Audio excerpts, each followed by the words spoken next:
여러분 안녕하세요. 엄스쿨 매일 성경 읽기 여호수아서 말씀 묵상 훈련 함께하고 있습니다. 오늘은 여호수아서 5장 2절에서 9절 말씀 이제 마무리하면 되겠습니다. 여기 8절에 보면 모든 백성에게 할례 행하기를 마쳤습니다. 그리고 이제 백성이 각 처소에 머물며 낫기를 기다리고 있지요. 그때 하나님께서 여호수아에게 이렇게 말씀하십니다. 내가 하나님이시지요. 내가 오늘 애굽의 수치를 너희에게서 떠나가게 하였다 하셨으므로 그곳 이름을 오늘까지 길갈이라 하느니라. 여기 떠나가게 하였다라는 이 표현은 히브리어 원문 갈롯인데요. 이 갈랄이라는 굴리다라는 뜻의 동사 갈랄에서 나온 표현입니다. 1인칭 완료형입니다. 그러니까 하나님께서 내가 굴려버렸다라고 이야기하시는 겁니다.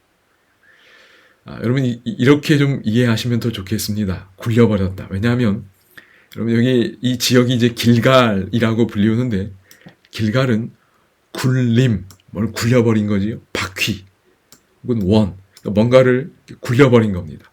그런 걸 의미하는 명사입니다. 그런데 이 길갈은 갈랄, 굴리다에서 파생된 명사인 겁니다. 그러니까 갈랄에서 길갈이 나온 거지. 그런데 여기 내가 굴려버렸다, 떠나가게 하였다, 요 표현이 바로 이 갈랄의 1인칭 완료형입니다. 그래서 언어 유희랄까요? 이 서로 연관 지어진 겁니다. 내가 굴려버렸다. 그러니까 그곳 이름이 길갈이 된 겁니다. 그래서 떠나가게 하였다 이 의미도 맞지만 하여튼 이런 관계가 있다는 걸 여러분이 기억하시면 좋겠습니다. 그러니까 길갈은 하나님이 굴려버린 장소입니다. 애굽의 수치를 굴려버리셨죠. 길갈은 현재 정확히 어딘지는 알 수 없다고 합니다. 우리 재밌게 주석에 있는 내용인데요. 근데 요세푸스에 의하면 그곳은 요단에서 약 한 8km 정도, 그리고 신약시대에, 그러니까 요단에서는 한 8km, 그러니까 여리고 쪽으로 더 붙은 겁니다. 그죠? 여리고에서 약 1.6km 떨어져 있던 곳이라고 이런 기록이 있다고 합니다. 그래서 하나님께서 이 할례 의식을 행한 걸 직접 뭐라고 그러시냐면 무거운 돌덩이 같은 수치를 제거해 주신 겁니다. 그럼 애굽의 수치란 무엇을 의미하는 것일까요? 제가 보니까 학자들마다 조금씩 의견들이 다 좀 다른 것 같습니다. 그리고 하나로 잘 특정을 하지 못하는 것 같은데 어쨌든 하나님이 굴려버려 주셔야 할 어떤 겁니다. 과거의 어떤 실패와 관련되어 있습니다. 예를 들면 이집트에서의 노예 상태로 인한 수치일 수도 있겠고요. 특별히 광야를 40년간 방황했습니다. 그래서 애굽 사람들이 조롱하는 것도 애굽의 수치에 포함될 수 있으리라 생각이 됩니다. 여기 부조화 선지자에 보면 특별히 이 광야 40년 방황할 때 이 애굽 사람들의 조롱이 여기 이렇게 설명되어 있습니다. 여기 이방 민족들은 히브리인들이 기대했던 바와 같이 애굽을 떠난 즉시 가나안을 점령하기에 실패한 까닭에 여호와와 그 백성을 비난해 왔었다. 이방 민족들이 여호와와 그 백성을 비난하는 겁니다. 들어갈 능력이 없나 보네. 그죠? 이스라엘이 오랫동안 광야에서 방황한 까닭에 히브리인들의 원수들은 의기양양했으며 히브리인의 하나님은 그들을 약속된 땅으로 인도할 능력이 없다는 말로 조롱하였다. 여호와께서는 이제 당신의 백성들 앞에 요단강을 여셨습니다. 그죠? 건너게 하셨습니다. 당신의 그 능력과 은총을 현저하게 나타내시고 그들의 원수들로 하여금 더 이상 그들을 비난할 수 없게 하셨다. 이런 내용들도 이 애굽의 수치와 연관해서 생각해 볼 수 있다고 생각이 됩니다. 요단강을 건넌 시점 드디어 이런 애굽의 수치는 근거 없는 것으로 드러났습니다. 하나님이 능력이 없어서 그렇게 인도하여 드리지 못한 게 아니시지요. 그래서 하나님의 거룩한 백성으로서의 명예를 회복하고 이런 과정 속에 하나님께서 드디어 요단강을 건너게 하시면서 그 모든 수치를 굴려버려 주신 겁니다. 저는 이 내용들을 좀 살피면서 좀 나의 자유가 하나님의 명예보다 중요하게 여기신다라는 생각도 좀 하게 됐습니다. 왜 이런 방황이 시작이 되냐면 가데스 바네아 사건이지요. 그냥 들어가면 됩니다. 그냥 그럼 하나님이 다 하시는 건데 하나님을 불신하고 불순종했습니다. 그런데도 하나님은 그들을 강제하지 않으셨어요. 지금 안 들어가면 하나님의 명예가 비난받을 걸 아심에도 불구하고 강제하실 수 없는 겁니다. 그래서 하나님은 40년 광야 방황하는 동안에 조롱받으셨어요. 그런데 드디어 하나님의 구원이 이루어진 겁니다. 하나님이 얼마나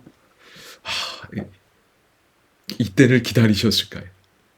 하나님의 명예도 하나님의 백성의 명예도 회복되는 겁니다.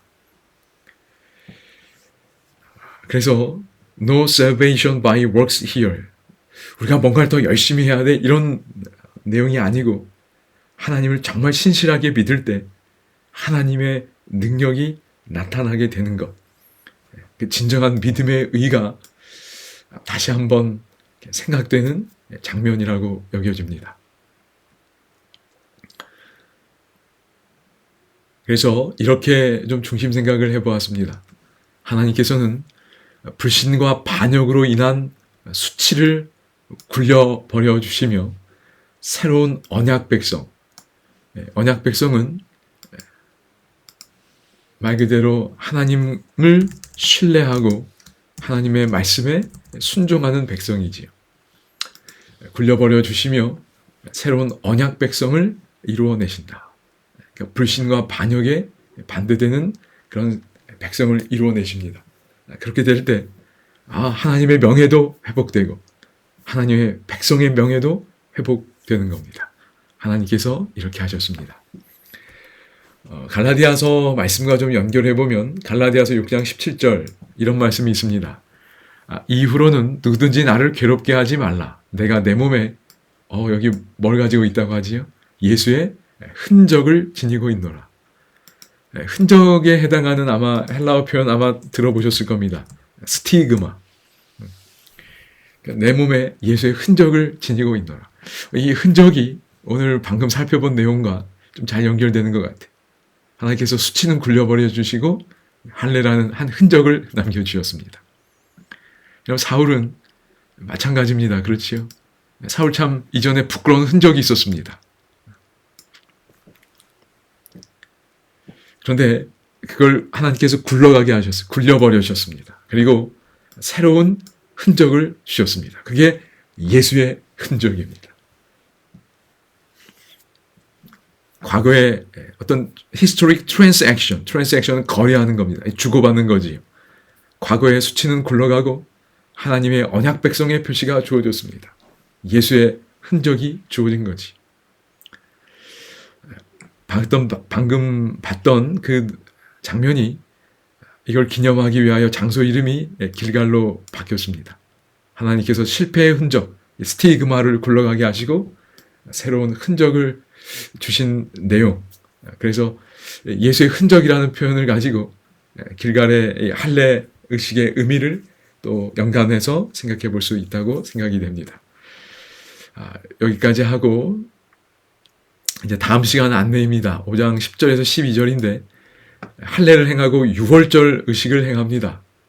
이 순서에 어떤 의미가 있을까? 여러분이 한번 생각해 보시면 좋겠습니다. 그리고 유월절 의식을 행한 다음에 5장 10절, 12절에서 강조된 게 있습니다. 무엇이 강조됐고 그 의미가 무엇인지 생각해 보시면 좋겠습니다. 감사합니다.